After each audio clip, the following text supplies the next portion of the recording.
વડોદરા શહેરમાં નકલી નોટોના ગોરખ ધંધાનો મોટો પર્દાફાશ થયો છે।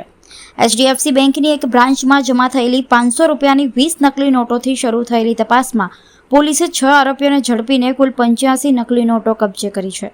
28 એપ્રિલે વાઘોડિયા રોડ સ્થિત કેશ ડિપોઝિટ મશીનમાં નકલી નોટો જમા થવાની ઘટના સામે આવી હતી। આ મામલે 30 એપ્રિલે ક્રાઇમ બ્રાન્ચમાં ગુનો નોંધાઈ તપાસ એસઓજીને સોંપાઈ હતી।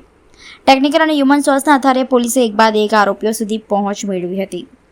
તપાસમાં સામે આવ્યું કે વડોદરાની ખાનગી યુનિવર્સિટીના વિદ્યાર્થીઓ આ રેકેટમાં સંડોવાયેલા છે। આરોપીઓએ રાજસ્થાનના શખ્સો પાસેથી નકલી નોટો મેળવીને વડોદરામાં વટાવવાનું શરૂ કર્યું હતું। પોલીસ તપાસમાં આ પણ ખુલ્યું કે આરોપીઓમાંથી એકે સોશિયલ મીડિયા પર પ્રદીપ ગુરુજીની રીલ જોઈને આ ગેરકાયદેસર ધંધો શરૂ કરવાનો વિચાર કર્યો હતો।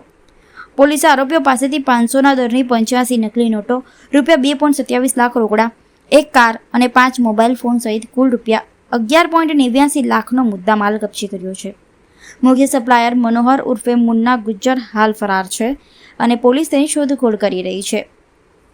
આ ઉપરાંત પકડાયેલા આરોપીઓમાં સાગર મારુ, નિસર્ગ પટેલ, ધનુષ હલ્લીકેરી, ભાવેશ શર્મા, તીર્થ લીખિયા તથા અક્ષય ગોયલનો સમાવેશ થાય છે।